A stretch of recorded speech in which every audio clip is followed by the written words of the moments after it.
नमस्कार, मी प्रियंका ठाकूर. सुखी जीवनाचा मंत्र या विशेष कार्यक्रमात आपलं सगळ्यांचं अगदी मनापासून स्वागत आहे. लैंगिक आरोग्य हा एक असा प्रकार आहे ज्याविषयी फार बोललं जात नाही. त्यामुळे अनेक लैंगिक संज्ञा या आपल्यासाठी वेगळ्या, नवीन आणि अनभिज्ञ असू शकतात. त्यापैकीच एक प्रकार हा म्हणजे फोरस्क्रीन काढण्याची शस्त्रक्रिया म्हणजेच सुनता. मुळात हे लाभदायक असते की हानिकारक असते? कोणत्या वयात सुनता करणे योग्य आहे? त्याची प्रक्रिया नेमकी कशी होते? किंवा कोणत्या धार्मिक आणि सांस्कृतिक कारणासाठी ही केली जाते का? यावरच आपण आजच्या भागामध्ये अधिक चर्चा करणार आहोत. त्या संदर्भातील मार्गदर्शन करण्यासाठी आणि प्रेक्षकांच्या प्रश्नांना उत्तर देण्यासाठी तज्ज्ञ आणि नामांकित डॉक्टर विजय दहिफळे या ठिकाणी उपस्थित आहेत. त्यामुळे कार्यक्रमाच्या सुरुवातीस डॉक्टर विजय दहिफळे यांच्याविषयी जाणून घेणार आहोत एका व्हिडिओच्या माध्यमातून.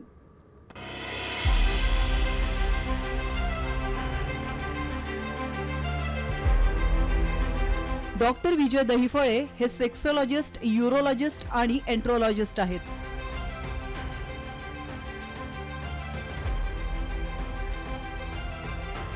डॉक्टर दहिफळे यांचं क्लिनिक औरंगाबाद, हैदराबाद, दिल्ली, पुणे, नवी मुंबईतील नेरूळ, दादर, अंधेरी, कल्याण, नाशिक, अहमदाबाद आणि दुबईत देखील आहे. डॉक्टर नेहमीच देश विदेशात सेमिनार आणि कॉन्फरन्ससाठी जात असतात. तसंच सेक्स बाबतच्या सर्व समस्यांवरती ते मार्गदर्शन करत असतात.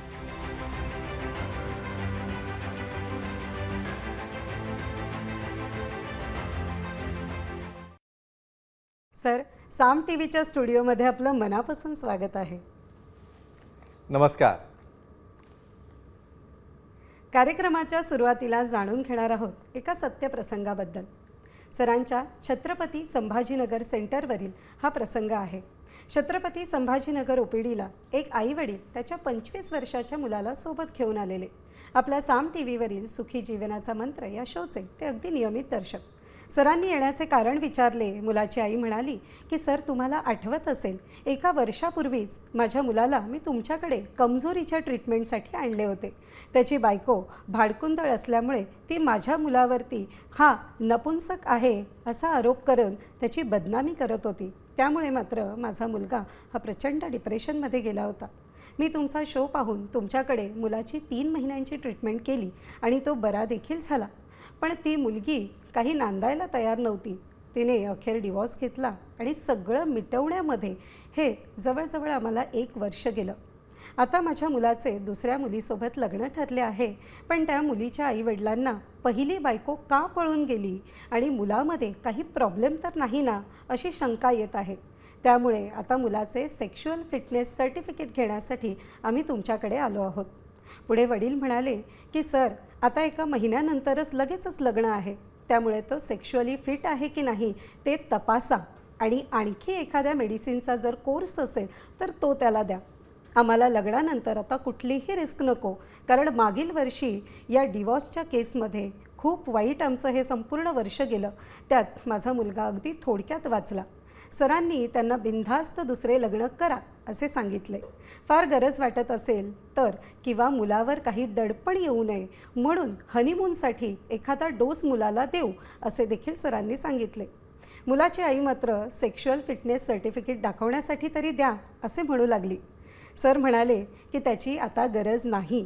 फारच असेल तर मुलीच्या आईवडिलांना भेटण्यासाठी घेऊन या, मी त्यांना समजावून सांगतो. कारण नुसते बाहेरून लिंग चांगले आहे आणि हार्मोन्स आणि पेनाईल डॉपलर ओके आहेत म्हणून तो फिट आहे असं आपल्याला सांगता येणार नाही. कारण सायकॉलॉजी आणि मानसिक स्वास्थ्य देखील या ठिकाणी महत्त्वाचे असते. यावर आई वडील दोघंही अगदी समाधानी झाले. सरांनी सर्वांना अगदी धीर दिला. त्याचबरोबर सरांनी हनीमूनसाठी एक मेडिसिनचा डोस देखील दिला आहे. भविष्यात गरज पडल्यास P-shot therapy, vacuum therapy, shock wave therapy किंवा पेनाईल इम्प्लांट देखील करू असे सांगितले. सर्वजण हे सगळं ऐकून आता अगदी रिलॅक्स झाले होते. त्यांनी सर्वांनी सरांचे अगदी मनापासून आभार मानले आणि ते म्हणाले की सर, तुम्ही आणि साम टीव्हीचा हा शो नसता तर आम्ही तुमच्यापर्यंत पोहोचूच शकलो नसतो आणि भयंकर परिस्थिती निर्माण झाली असती असे बोलून त्या सर्वांनी समाधान व्यक्त केले. मेडिकल टर्ममध्ये खरं तर याला prevention dose for sexual dysfunction असं म्हटलं जातं. सर काय सांगाल, खरं तर ही हो. गोष्ट ऐकण्यासाठी अत्यंत हो. साधी आणि सोपी नक्कीच. वाटते. हो. पहिलं लग्न जे आहे ते मोडलं आणि बरोबर आहे. दुसरं लग्न जे आहे ते आता Yes. सुरू होण्याआधी आईला फिटनेस सर्टिफिकेट हवं आहे. आता बघा हे अवेअरनेस का आलं असेल हो. बरं. बघा आता पहिली मुलगी गेली, हो तिची कारणं असतील वेगळी. बरोबर. मुलगा डिप्रेशनमध्ये, पूर्ण फॅमिली सेपरेशनमध्ये, Pressure. 1 वर्ष डिवोर्समध्ये. हो आता सेकंड लग्न करताना सेक्शुअल फिटनेस सर्टिफिकेट देता येतं का? हां. समजा हे दिलं जरी त्याचा काही उपयोग आहे का, आहे का? हे आपण डिस्कस करणार आहोत. नक्कीच. पाहूया आपण.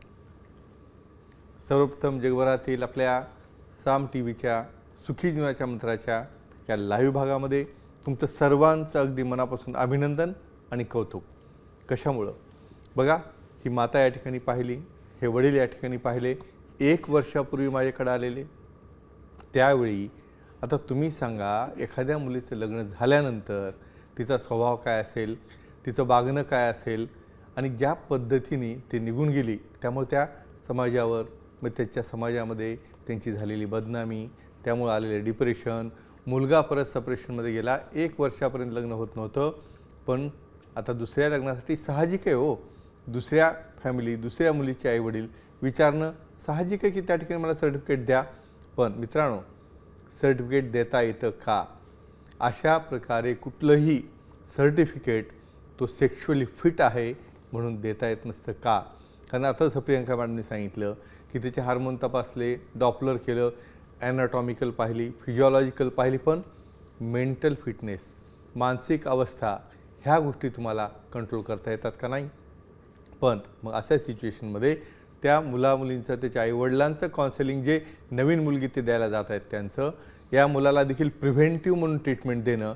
आणि मला खरंच ह्या फॅमिलीचं अभिनंदन आणि कौतुक करावंसं वाटतं की पहिल्या कोर्समध्ये ओके झाल्यानंतर देखील आता त्यांचं लग्न आहे, हनीमूनमध्ये काही प्रॉब्लेम येऊ नये, अशी परिस्थिती आम्हाला परत नको म्हणून ते दाखवायला आले. म्हणून मित्रांनो, हीच वेळ आहे तुम्हाला प्रश्न विचारण्याची आणि तुमच्या प्रश्नामुळंच या शोची सुंदरता वाढते.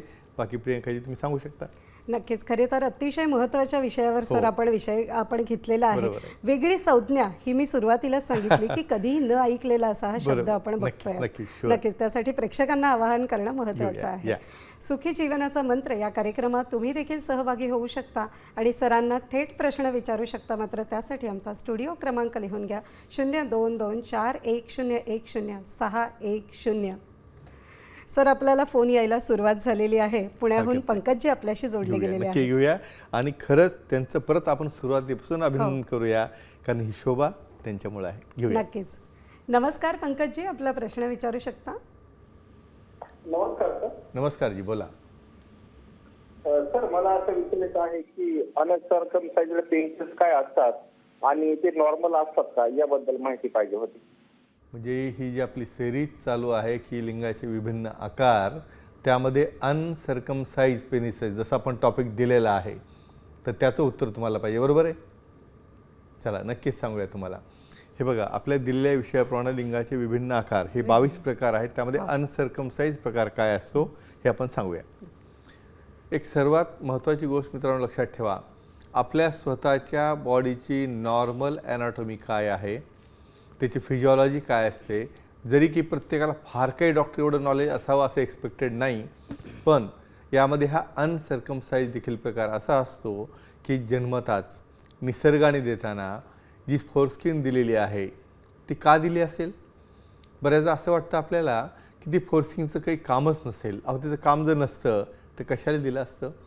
आता अशा केसमध्ये जेव्हा समोरचा गोलाकार भाग जो ग्लास असतो पेनिसचा, तो पूर्ण झाकलेला असतो 1 वर्षापर्यंत.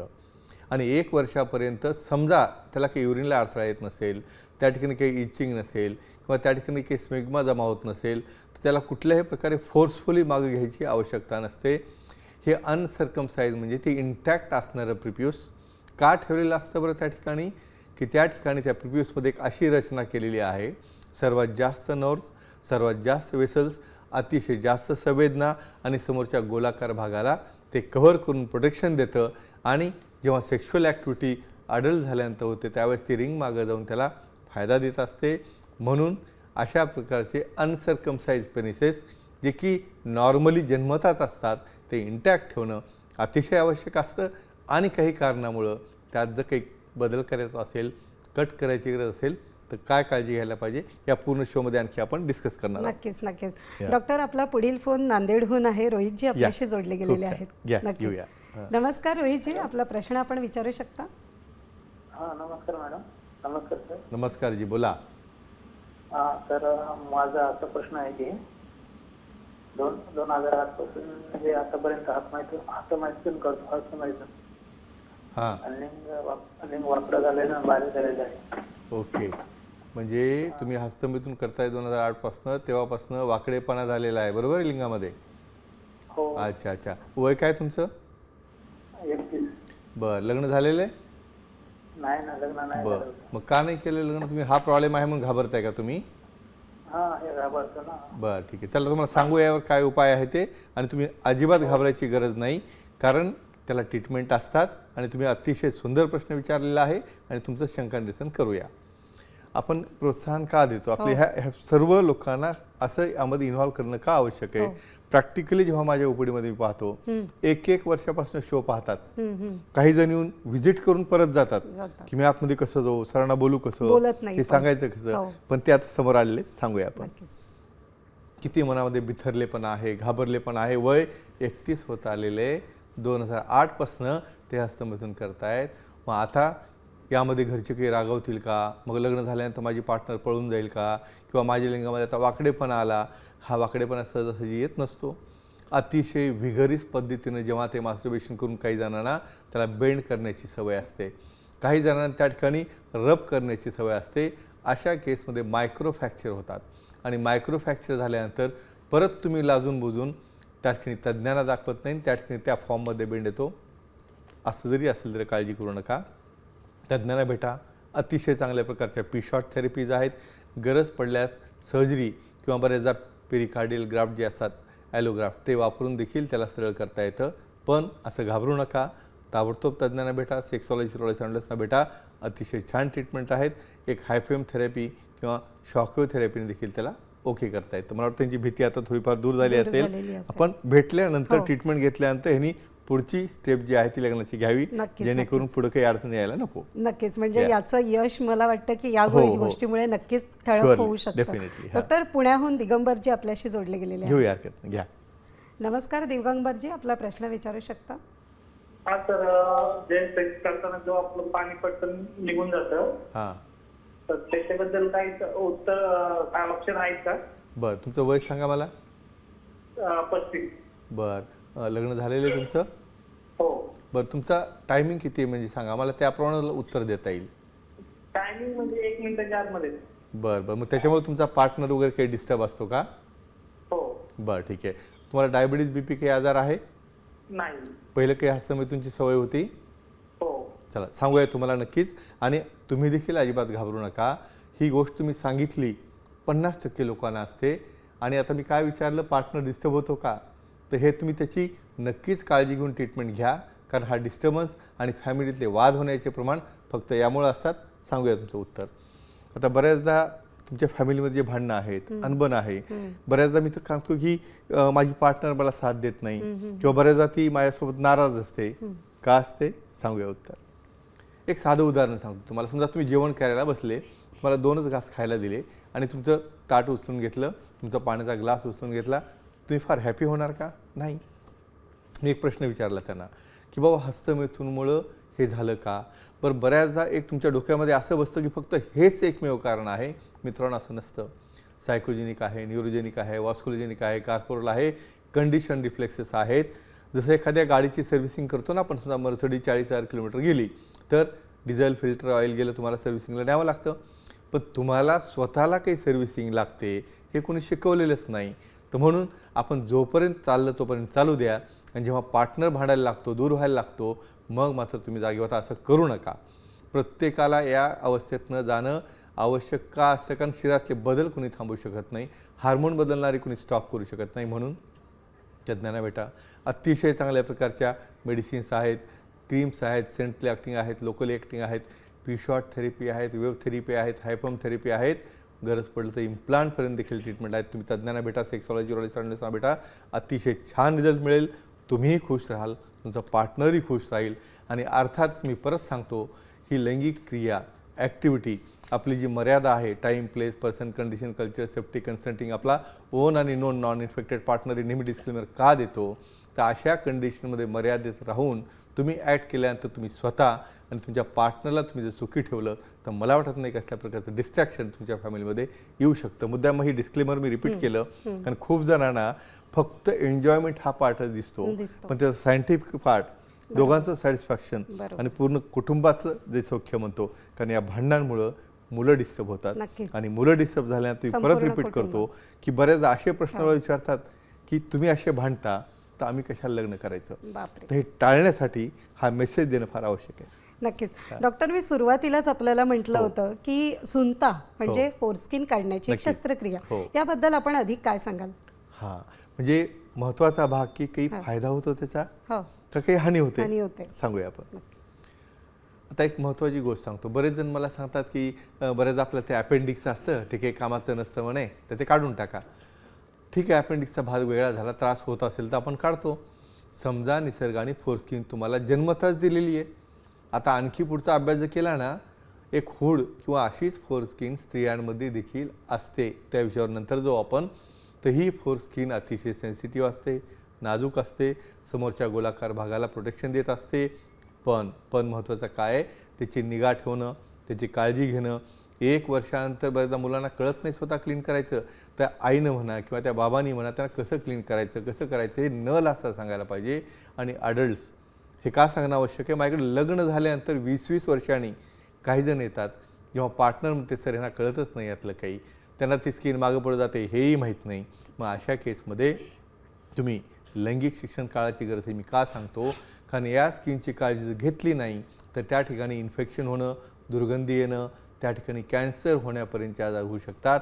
म्हणून ही इंटॅक्ट ठेवायची असते. काही कारणामुळे, डायबिटीसमुळं, फायमोसिसमध्ये तोंड बंद झाल्यामुळे जर बंद असेल, ती पूर्ण कट करायची नसते, पार्शियल सर्कमसिजन कट करून त्याला ओपन करायचं असतं, जेणेकरून ती फ्युचरमध्ये प्रीमॅच्युअर इजॅक्युलेशन म्हणा किंवा त्या ठिकाणी त्याचं प्रोडक्शन करण्यामध्ये फायदेमंद राहते. आणि दुसरी बाजू जर ती कट केली तर काय फायदा आहे का, हे बघा गोष्टी महत्त्वाच्या आहेत. आता इथे काय सांगितलं, हायजीन जर नाही ठेवली तर कुठल्याही परिस्थितीमध्ये त्याचे साईड इफेक्ट आहेत. पण जे निसर्गाने दिलं ते जतन करणं आवश्यक असतं, कारण त्याचा फ्युचरमध्ये, त्या ॲक्टमध्ये, त्याच्या प्लेजरमध्ये, तुम्हाला कमजोरी न येण्यामध्ये, शीघ्रपतन न होण्यामध्ये फार मोठा रोल असतो. तर बाकी डिसिजन, फायदे तोटे मी दोन्ही सांगितले, डिसिजन तुम्ही घ्यायचे. म्हणजे नक्कीच. हे सायन्स सांगणं आपलं काम आहे, हो. त्याला अंगीकारून पुढं कसं जायचं नक्कीच. हे दर्शकांचं काम आहे. नक्कीच. डॉक्टर, यालाच धरून मला एक प्रश्न आपल्याला विचारायचा आहे. ओके. खरं तर लग्न हा विषय जर आपण काढला तर त्यामध्ये हनीमून किंवा हो. समागम किंवा Right, संबंध right, हा विषय right. आलाच. हां. तर हनीमून ज्या वेळेला आपण हा विषय संबोधतो, नक्कीच. तर हनीमून सिस्टायसिस हां. म्हणजे नेमका हा काय प्रकार आहे हो. किंवा यावर काय ट्रीटमेंट असते हां. हे तुम्ही सांगाल का? आता इतक्या सर्व भगिनीच्या मनातला प्रश्न तुम्ही विचारला हो. की बरेच जण काय म्हणतात, सर आमचे पण प्रश्न घ्या. हो. तर अतिशय माझ्या मेलवर येणारा कॉमन प्रश्न. प्रश्न की इव्हन हनीमूनला गेल्यानंतर मला डायरेक्ट तिथनं फोन येतात की सर मला असह्य वेदना होते, हो. काय करायचं काय सांगूया आपण. हनीमून सिस्टायटिस म्हणजे दुसऱ्या वाक्यामध्ये स्त्रियांमध्ये त्या ठिकाणी समागम झाल्यानंतर इमिडिएट हनीमूनच्या दिवशी किंवा त्या आठवड्यामध्ये सिव्हिअर त्रास होणं, त्या ठिकाणी पेन होणं, त्या ठिकाणी युरिन करताना इतकी वेदना होते की त्या ठिकाणी त्या पार्टनरला पुढे ॲक्ट ते करू द्यायला तयार नसतात. मग अशा गोष्टीला म्हणतात हनीमून सिस्टायटिस. किंवा बऱ्याचदा काय होतं, फिमेल्समध्ये हार्मोनल चेंजेसमुळे त्या ठिकाणी ड्रायनेस येतं. ड्रायनेस आल्यामुळे ॲक्ट करताना त्या ठिकाणी फ्रिक्शन होतं आणि फ्रिक्शन झाल्यानंतर देखील त्या ठिकाणी काही इक्वलासारखे बॅक्टेरिया जे आहेत किंवा जे ॲनल रिजनचे बॅक्टेरिया आहेत त्या ॲक्ट करताना त्या युरथ्राच्या आतमध्ये जाऊन ब्लॅडरचं इन्फेक्शन होतं, त्याला सिस्टायटिस म्हणतात. थोडक्यात याला प्रिव्हेन्शन कसं करायचं मित्रांनो, सर्वात महत्त्वाचं लक्षात ठेवा, prevention is always better than cure. तुम्हाला हायजीन माहीत नाही, तुम्ही तुमचे प्रायव्हेट पार्ट क्लीन ठेवणं माहीत नाही, युरिनेशननंतर त्याला वॉश करणं माहीत नाही, किंवा बऱ्याचदा क्लिनिंग करताना तुम्ही डायरेक्टली बॅक टू फ्रंटला येता, त्यामुळे ॲनल इन्फेक्शन हे तुम्ही समोर आणता. ह्या बेसिक गोष्टी तुम्ही अवलंबिल्या, त्यानंतर इमिडिएट ॲक्ट केल्यानंतर तहच पडून न राहता युरिन जर पास केली तर बॅक्टेरिया वॉशआउट होतात. तर अशा प्रकारची काळजी घेतली तर तुम्ही हे हनीमून सिस्टायटिस टाळू शकता. आणि सेक्सॉलॉजिस्ट युरॉलॉजिस्ट अँड्रोलॉजिस्टला भेटून जर त्याचं सिव्हिअर प्रमाण असेल, फ्रिक्वेन्सी जात असेल, ताप येत असेल तर अँटीबायोटिक्स देऊन प्लेंटी ऑफ वॉटर घेऊन आणि यामध्ये तुम्ही कंट्रोलमध्ये आणू शकता. त्यामुळे अजिबात तुम्ही घाबरू नका. मी इवन काय बऱ्याच जणांना हनीमूनला जाताना किट देत असतो मी, त्याची माहिती आपल्या सुखी जीवनाच्या मंत्रालयात पुस्तक दिलेली आहे. ते जर सोबत ठेवलं तर अशी वेळ येणार नाही. म्हणून आपलं पुस्तक वाचायला काय सांगतो की बऱ्याचदा हे बाहेरगावी हो. दूर गेलेले असतात हो. 15 दिवस 1 महिन्यासाठी हो. आणि तिथून बऱ्याचदा हे परत आलेले आहेत. नक्कीच. त्यामुळे बऱ्याचदा मी असं सांगतो की नक्कीच. तज्ज्ञांना चला आवश्यक असतं. नक्कीच. आणि खरं तर त्यावेळेला असे प्रश्न मनामध्ये असतात जे आपण कोणाला विचारूही बरोबर आहे, शकत नाही. बरोबर. त्यावेळी हा पुस्तक आपल्याला मदत करतो. महत्त्वाचं आहे, बरोबर आहे. नक्कीच. डॉक्टर, आता आपण कार्यक्रमाच्या अतिशय महत्त्वाच्या भागात आलेलो आहोत, ते म्हणजे भाग्यवान विजेता. सांगूया आपण. हो. बबलू परब कल्याणचे मागच्या वेळेसचे विजेते आपल्या सेंटरला आले, त्यांनी प्रोटीन घेतलं, गिफ्ट घेतलं, पुस्तक आपल्या मित्रांसाठी नेली. त्यांचं अगदी मनापासून अभिनंदन.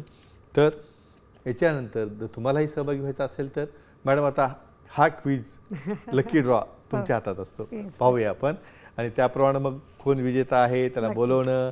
हां, तुम्ही आज इतकं छान मिस केलं की समोरचे खुश होतात का पाहतात हे आपल्याला. मॅडमला सांगत जा म्हणे बऱ्याचदा मिस करता नाही तर आमचा नंबर लागणारच नाही कधी. चला आपण गेलो आता बारामतीला. संतोष मुळेंनी कुठल्या प्रश्नाला उत्तर दिलं होतं? हायपोस्पिडस असेल आणि कमजोरी असेल तर काय करायला पाहिजे? मित्रांनो, ही जन्मताच असणारी एक व्याधी आहे, त्याला घाबरू नका. कमजोरी जरी येत असेल त्यामुळं तर ऑपरेशन करून तज्ज्ञांकडून सेक्सॉलॉजी युरॉलॉजिस्टकडून सर्जरी केल्यानंतर त्याला स्ट्रेट करता येतं. त्याची ऑर्थोप्लास्टी आहे, त्याचं स्किन कवर आहे, त्याची प्लास्टिक सर्जरी आहे, त्याची युरोथ्रोप्लास्टी आहे. हे करून त्याला नक्कीच तुम्हाला त्या कमजोरीतनं बाहेर काढता येतं. म्हणून त्यांना कसलीच काळजी करायची गरज नाही. आणि अशा प्रकारे तुम्हाला बक्षीस जिंकायचं असेल तर प्रश्न विचारायला लागेल, त्यासाठी उत्तर देणार. या ठिकाणी हनीमून सिस्टायटिस काय असतं आणि याचा तुमच्या लैंगिक आयुष्यावर, तुमच्या फिमेल पार्टनरवर काय परिणाम होतो याचं तुम्हाला उत्तर द्यायचं आहे. त्या गुरुवारपर्यंत डायरेक्ट फोन लावा, मेसेज टाका किंवा डायरेक्टली तुम्ही आमच्या टीमशी बोलू शकता आणि ही उत्तरं देऊ शकता. आता आला वेळ आपल्या आठवड्याभराच्या इव्हेंट्सच्या बाबतीत. या ठिकाणी येत्या रविवारी सोलापूर येथे इनॅजिक इंडिया या कंपनीद्वारे अल्कलाइज वॉटर काय असतं, अल्कलाइज वॉटरचा आपल्या जीवनामध्ये किती मोठा बेनिफिट असतो या संदर्भात फार मोठी त्या ठिकाणी इव्हेंट ठेवलेली आहे. विजय उत्सव नावाने त्या ठिकाणी मी गेस्ट स्पीकर म्हणून देखील जात आहे. या ठिकाणी नागेश्वरजी शुक्ला, विजयजी अक्कावार आणि पूर्ण महाराष्ट्रातनं आणि भारतभरातनं आलेली सर्व व्यक्तीज ज्यांनी त्या ठिकाणी वेगवेगळे ग्रेड अचीव केलेले आहेत त्यांना अवॉर्ड दिले जाणार आहे, त्यांचं ॲप्रिशिएशन होणार आहे. आणि अशा पद्धतीने अल्कलाइज वॉटर तुमचं स्वास्थ्य कसं चांगलं ठेवतं, तुमचं मानसिक स्वास्थ्य, तुमचं शारीरिक स्वास्थ्य हे मेंटेन ठेवण्यासाठी फक्त मेडिसिन्स तुम्हाला काम करणार नाहीत. तुम्हाला 100 वर्ष जर फिट राहायचं असेल, तंदुरुस्त राहायचं असेल तर कशा पद्धतीने डायबिटीज, ब्लड प्रेशर, ओबेसिटी व इतर कुठलेही आजार जे आहेत ते कसे कंट्रोलमध्ये येतात त्यावर माझं व्याख्यान राहणार आहे. तर सर्व सोलापूरकरांना देखील मी या ठिकाणी आवाहन करत आहे की याचा डेफिनेटली या लेक्चरचा उपयोग करून घेऊन आपलं लाईफ सुखी, समृद्ध, सुदृढ आणि निरोगी कसं ठेवावं मेडिसिन विना हे तुम्हाला नक्कीच समजेल. आणि त्या इव्हेंटचे हायलाईट्स पुढच्या येणाऱ्या आपल्या फ्रायडेला नक्कीच तुम्हाला दाखवूया. प्रियंकाजी तुम्ही आणखी सांगू शकता. आणि आजचा टॉपिक जो तुम्ही अतिशय सुंदर छान घेतला, खरं म्हणजे सर्व भगिनी तुम्हाला आता धन्यवाद म्हणतील. नक्कीच. आज आपण बऱ्याच वेगवेगळ्या विषयांवर चर्चा केली. हनीमून सिस्टायसिस झालं किंवा सुनताज झालं, जे विषय कधी ऐकलेले नाही त्याविषयी प्रेक्षकांनाही माहिती मिळाली. नक्कीच. सुखी जीवनाचा मंत्र या विशेष कार्यक्रमात आता वेळ झाली आहे इथेच थांबायची. मात्र त्यापूर्वी सर आपण वेळात वेळ काढून उपस्थित झालात, आमच्या प्रेक्षकांच्या प्रश्नांना उत्तरं दिली, त्याबद्दल तुमचं मनापासून आभार. धन्यवाद. पुन्हा भेटूया नव्या विषयासह. तोपर्यंत शुभरात्री. नमस्कार.